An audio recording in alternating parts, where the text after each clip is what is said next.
بسم الله والصلاة والسلام على رسول الله. كل سنة وانتم طيبين، جمعة مباركة عليكم. النهاردة تاني يوم رمضان، حبينا نعمل فطار خفيف كده. قلنا نعمل مع بعض بقى، نعمل حتة لحمة كده حلوة. هنعملها بالبصل كده زي كباب الحلة. جبنا حتة اللحمة دي كده وقطعناها مكعبات صغيرة، وهنبدأ نجيب معانا كده بصل وفلفل. بعد ما نخرط البصل كده ونضربه في الكبة بمعلقة صغيرة من الملح ومعلقة صغيرة فلفل أسمر بس. وهنسيبهم بقى كده على جنب دقيقة على ما نخلص الباقي. هنبدأ بقى نجيبهم كده بعد ما ضربناهم في الكبة، هنبدأ ننزل بهم في الحلة بتاعتنا. ومعانا بقى التوابل: ورق لوري، حبهان مطحون، بابريكا، توم بودرة، بصل بودرة، كمون، كزبرة، 7 بهارات، فلفل أسمر، آه حبة جوز الطيب،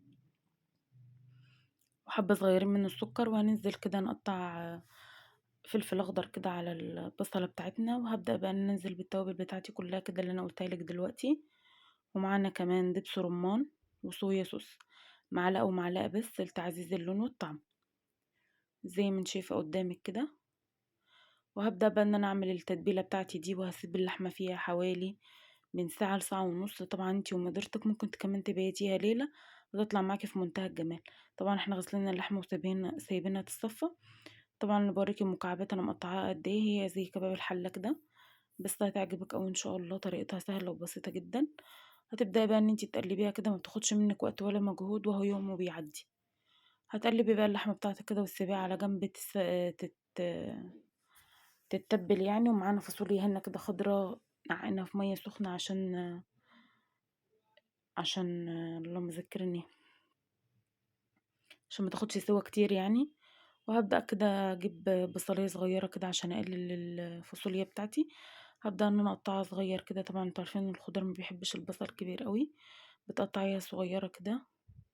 وبتبدأي بقى ان انتي تعسلي ال نعسل الفاصوليا معانا. هنبدأ نجيب الحلة على النار ونحط كمان الفاصوليا تتسلق. وهبدأ ان انا اعسل الفاصوليا. هبدأ انزل بحبة زيت كده على البصلة بتاعتي، وهسيبها بقى تتشوح معايا كده لحد ما تاخد اللون الجلد اللي احنا بنحبه. ضربنا طماطم في الخلاط. طبعا انا عامله 4 كيلو بس فاصوليا، ما تكتريش لان الصيام ما بيحبش الاكل كتير، وبتحبي كل يوم تنوعي، فبتدلقي الاكل فما بيقعدش معاكي. ابدا بقى ان انا اقلب البصله بتاعتي كده واشوحها لحد ما تاخد اللون الجلد الذهبي اللي احنا بنحبه. ومعانا كمان معلقه بابريكا. وضربنا الطماطم كمان في الخلاط. وطبعا لازم ان انتي طالما طبخه طبيخ يعني لازم ان انتي تصفي الطماطم. هبدا ان انا بعد كده انزل بمعلقه البابريكا تعزيز للون مع ان الطماطم حمرا. وهقلب بقى الطماطم بتاعتي كده، هصفيها لحد ما تصفى خالص. هصفيها بالمصفى. وهنزل بقى عليهم بمعلقه ملح صغيره. وهنا كمان معانا الفاصوليا بتتسلق اهي على النار.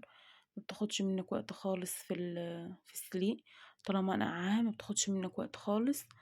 وبتبدأي بعد ما بتنقعيها لازم تغسليها كويس جدا عشان الغازات اللي فيها، لازم تغسليها حلو قوي. لازم تغسليها بمية جارية كده تحت الحنفية. بعد كده ما شاء الله ما اتسبكت معايا، هنزل بمعلقة ال7 بهارات مش اكتر من كده. وهقلبها، وحبة سكر صغيرين عشان الحموضة بتاعة الطماطم. وهقلبها كده وهركنها على النار. وهجيب بقى هنا اللحمة بتاعتي كده، هبدأ ان انا اقيد عليها. طبعا الوقت كده خلاص يعني قرب. طبعا أنا كده انا سبتها ساعة، وهبدأ بقى ان انا اسيبها على النار الهادية حوالي اول ما احطها يعني هنزل بنار هادية. هنا اقلب بقى كده الفاصوليا بتاعتي وهحط لها حبة شوربة كده هصفيهم. وهسيبهم بقى على النار تتسبك شوية مع الطماطم. وهطفي عليها. واللحمة بتاعتي كمان الحمد لله دخلت في السوا. وهنا كمان هعمل الرز. نعمل حبة رز بشعرية هيعجبوك اوي ان شاء الله مع اللحمة بتاعتنا والفاصوليا. ان شاء الله الاكل هيعجبك، طريقته سهلة جدا وهو تغيير وكل يوم عايز جديد. وكل سنة وانتم طيبين، ينعاد عليكم الايام بخير يا رب، على الامة الاسلامية جميعا، وربنا يصلح حالكم يا رب. هبدأ بقى كده اجيب حبة شعرية صغيرين. وهبدأ ان انا اعمل رز برضو ما تكتريش. انا عاملة كمية الرز نص كيلو بالظبط، يعني مش اكتر من كده. حبة شعرية كده على نص كيلو رز. وتبدأي ان انتي تقلبي الشعرية لما بتاخد منك اللون الذهبي الجلد، وبتبدأي ان انتي تنزلي بالرز بتاعك. لازم تحطي ايدك على طول في الشعرية عشان متغمقش ولا تديكي لون عكس اللي انتي محتاجاه. بس خلاص هي كده بدأت تدخل في اللون اللي انا عايزاه. هنزل بالرز بتاعي وهقلبه بقى لحد ما يطشطش معانا ونسمع صوته ويشخلل كده، وما يبقاش فيه اي ميات ولا اي حاجه. طبعا احنا غسلينه بالمصفى مصفيينه، فعشان كده ما بقاش فيه اصلا ميه. وبنزل بمعلقه ملح صغيره بس عشان تساعد معايا على النشفان بتاع الرز. وهبدأ بقى ان انا اسقيه برضه، هصفيله كده حبه شوربه. وهكمل بميه مغليه عادي، غليها ميه مغليه، وهكمل بيها على الشوربه. وخلاص على كده الحمد لله خلصنا الرز بتاعنا. زي ما انت شايفة قدامك كده هقلبه بقى واحطه على نار. وهنا اللحمة بتاعتي خلاص ما شاء الله خلاص خلصتها. ههدي النار بقى، وهنا كده هعمل الطحينة بتاعتي اللي احنا عملناها مع بعض. اقسم بالله متفرية عن بره واحلى كمان، جميلة جدا. هبدأ بقى انزل بكمية كده، وهبدأ اجيب كوباية مية كده، وهفضل بقى اخفي منها بيها الطحينة. والله كمان المية دي على البارد مش سخنة. اخف كده الطحينة بتاعتي، ومعايا خل ومعايا ليمون ومعايا كمون ومعايا كزبرة ومعايا معلقة توم صغيرة ومعايا بابريكا ومعايا شطة كمان. هنزل بالثوم وهنزل بمعلقة الشطة بتاعتي وكمون وكزبرة، مش اكتر من كده، مش هنحط فيها اكتر من كده. وهبدأ كمان انزل بنص الليمونة ومعلقة الخل، وهقلبهم ما شاء الله متاخدش اي وقت خالص، وفي منتهى الجمال. طبعا احنا اللي عاملينها في البيت، فانتي هتوفري وهتعملي حاجاتك كلها من البيت.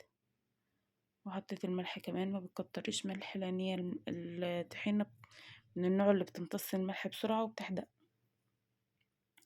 وزي ما انت شايفة قدامك كده الجمال بتاعنا والحلويات اللي احنا عاملينها في البيت. اقتصدي واعملي حاجتك بايديكي زي ما احنا عملنا كده بالظبط. وزوقناها كمان بجرجيرة وعملنا حبة سلطة كده عظمة. وكده هنا خلاص خلصنا الاكل بتاعنا. وزي ما انتوا شايفين اللهم لك الحمد، نعم وفضل منك يا رب. وكل سنة وانتم طيبين. والحمد لله دي السفرة بتاعتنا كده النهاردة. ما شاء الله عملنا اللحمة هيبة بصل ما شاء الله جميلة لونها، والله يا جماعة تحفة.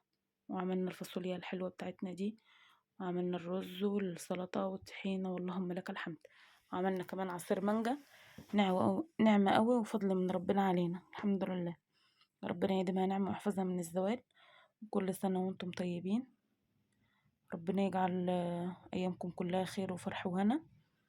متنسوش تدعمونا باللايك والاشتراك وتفعيل الجرس. السلام عليكم.